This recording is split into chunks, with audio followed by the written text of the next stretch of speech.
Hi, before we kick off the show today, I just want to warn you this episode has been pretty cursed from the start. This is now my fourth day of shooting. This is our second location, and we're still here filming episode 2. I really hope this gets that nail in the coffin. We can actually get this show to you. As you'll see, it goes a little bit skew-whiff towards the end, but just bear with it. I'm optimistic that our later shows will be a lot more professional than this one. But yeah, thanks for your patience, and please don't judge it too harshly.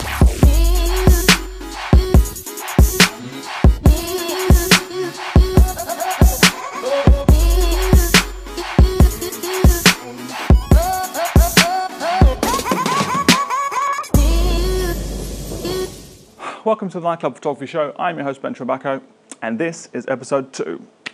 Today on the show, I want to talk about the different types of photographer that are in existence today. One of the tenets of the show is that you don't have to spend a ton of money in order to get going in nightclub photography.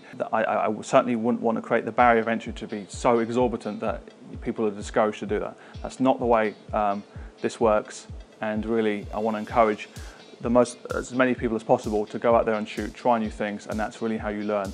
And it doesn't really matter what kind of gear you've got. The most important thing is yourself, and experience is important. And as you get better, you'll want to be using better and better equipment, but it's not so important. Now, with that in mind, if we talk about the different types of photographer that are in existence, it will give you a sense of what different types of photographer value in terms of equipment, in terms of style, in terms of what's appropriate for different venues and so on. Once you go through the different categories, perhaps you'll get an understanding of exactly what kind of photography you want to get into, what's important to you. When that happens, you'll have an idea of the things you should be investing in, the things you should be thinking about. Okay, so before we talk about the different types of photographer that are out there, it's important to state that there's no better way, there's no correct way of doing this. Whatever style suits you, whatever style is correct to the venue, that's the one you should go with. Even though we'll talk about the different ones and the advantages and disadvantages, take it with a pinch of salt. And even though a photographer does something one way, doesn't mean that you have to do it that way. So there are several ways to skin a cat, and that's what you should remember. Okay, so without further ado, let's talk about the different categories. First category I want to talk about, which has its own connotation straight away, is a PAP. So a PAP, what does a PAP do? They shoot quickly, they shoot aggressively sometimes. It's all about getting those shots. The shot count is very high. So one of the characteristics I can think of for a PAP or paparazzi style photographer is they're shooting very quickly. So they got their finger on the shutter, shooting several frames a second. So the kind of camera they're going to need is going to generally be a high performance type camera, designed for a sports photographer, for example. In conjunction with that, logically, it stands to reason that they're going to need a very high performance flash to be able to keep up with them to be doing that. What I found is I've used some cheap flashes before, and the recycle time is slower. Now, physics, I don't really understand why that is the case. Surely if you give it the same batteries, same energy, it shouldn't be so slow. But for some bizarre reason, expensive flashes tend to have a refresh rate which is quicker. So I deal with it, I make my peace with it, and we get a nice flash. They may even go as far as using a battery pack, which gives you additional power, which again will get the refresh rate to be much quicker than your standard flashes. That's the kind of things they're going to prioritize just because they're shooting very quickly. The kind of style they're going for is a more aggressive style, so that you don't always have the rapport with the clients that you do. So certain venues are not going to like that style whatsoever.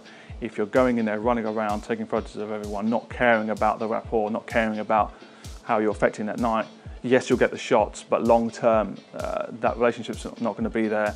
You're not going to be liked among the punters and so forth. So that is the mega disadvantage, I think, and certainly the reason why I certainly don't shoot that way. There are moments, obviously, where if you're shooting all the time, you're definitely going to get those moments. So in that sense, you aren't going to miss shots like you would with other categories. But I think that the payoff isn't really worth it unless that's what you're really into. Hi, me again. This is a day 4 version of me trying to patch this up together. The next type of photographer I would like to talk about is a squirrel. So a squirrel is someone who systematically takes pictures of every single person in a club. so they are not discriminating against the people who are the most excited to be there or whatever. The squirrel is the kind of photographer who takes a very high number of shots, which is obviously a positive thing. Certain clubs will like that because you're going to get a tremendous amount of shots, everyone's going to be covered, and it's going to look like you've done your job for sure. But because they're not so discerning in terms of the quality, there's always going to be those people who aren't so interested in being photographed.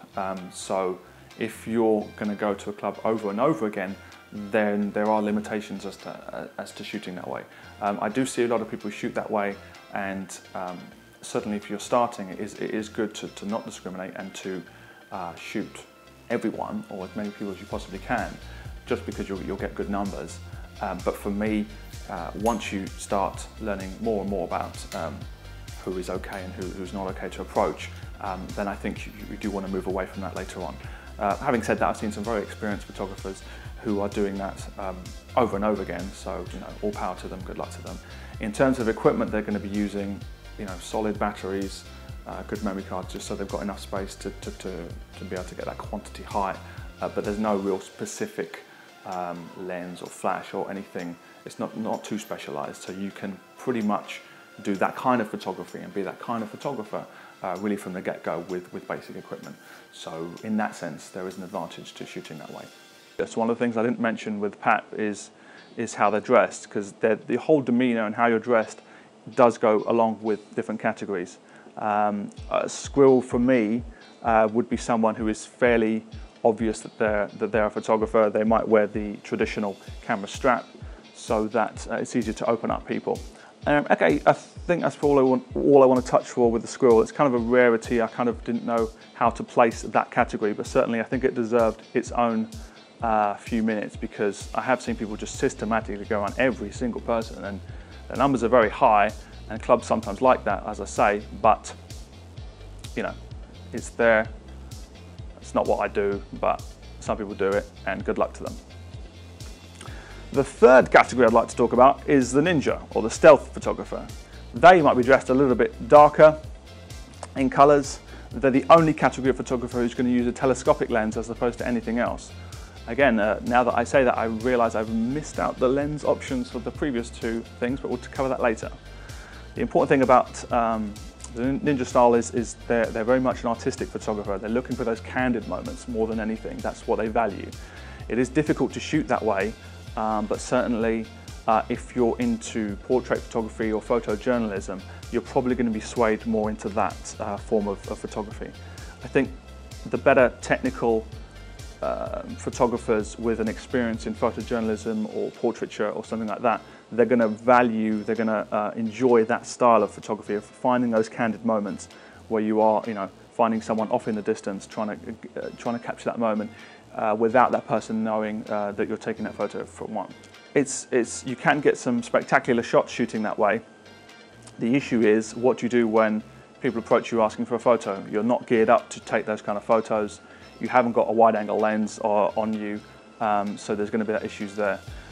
Also, I kind of think, there are issues of not everyone wants to be photographed, regardless of if you're there or not. So you've kind of betrayed that trust, as it were, by taking shots without people knowing.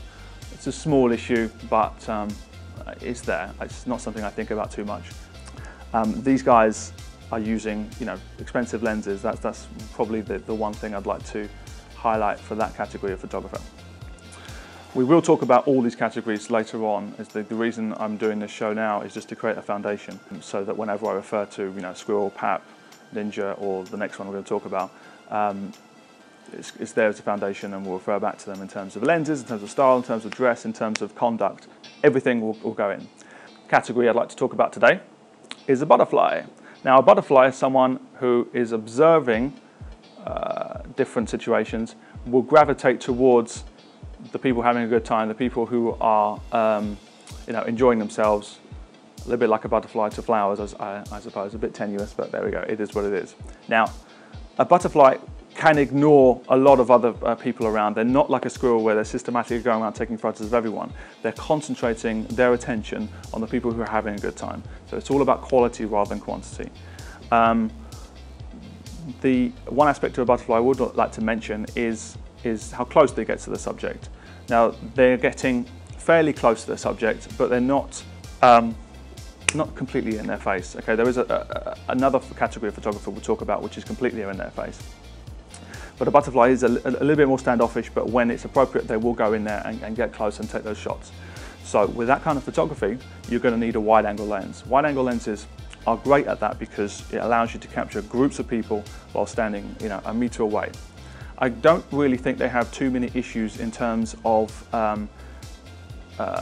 specialist equipment, which these guys need. However, there is a difference between the wide angles and the kit lenses. The kit lenses are there to be a good jack of all trades lens, but in terms of a speciality lens, they certainly do not cater for those needs. Wide angle lenses tend to be more expensive because they don't make as many of them. The kind of people that use wide angle lenses in commercial photography would be, people who photograph architecture, things like that, or landscapes as well. They're very good for that, of course. So a little bit more specialist, that's why the price is a little bit more expensive, but in the club, they're great. There are some massive disadvantages to using wide angle lenses, but we'll talk about that in later episodes. But for now, let's just tackle the style of photographer, which is a butterfly, will tend to use a wide angle lens. They'll dress quite brightly as well. They don't mind walking down the center of aisles. They're very visible. People can be attracted to them, and that's perfectly fine.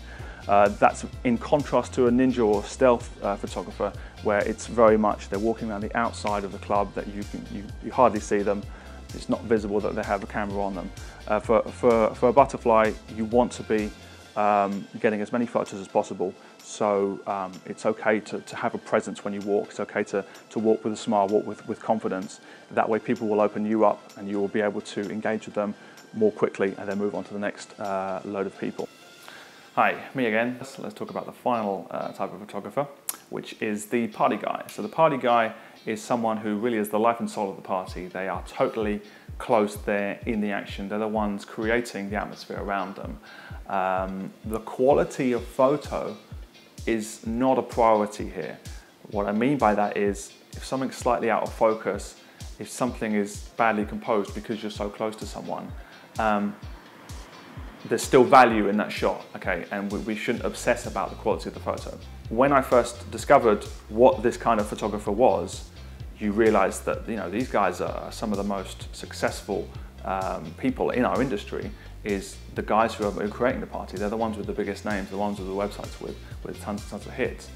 We'll profile them later in later episodes. But for now, let's just learn that, although taking beautiful images is obviously what we're going to talk about in these episodes, being the life and soul of the party is also, there's tremendous value there, and it's not particularly a kind of photography that I do, but certainly it is something that we should touch upon. To do it properly, I would imagine that a wide angle lens is going to be important for someone who's shooting like that, just because they're so close to the action.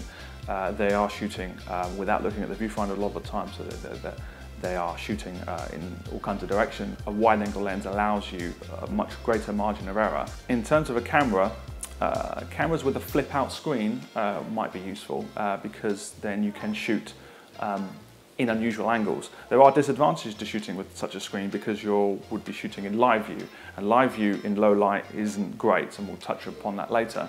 But certainly there are big disadvantages, and sometimes the camera struggles to find focus when you're shooting in that way. But yeah, there aren't really any specific speciality products or equipment that they would need. It's really a technique.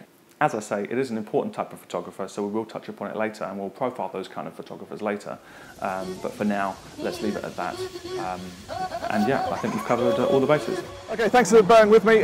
Just to make this video perfect, we've got a bit of rain now. Tonight I'm going to be shooting in Citizen Nightclub in Chelmsford, Essex. Sorry for this video taking so long. We've just ticked over 14 minutes now. But as I say, thanks for bearing with me, and well done for sticking with it. Use the hashtag TNPS for your nightclub photos, and I'll see you next time. Until then, keep shooting.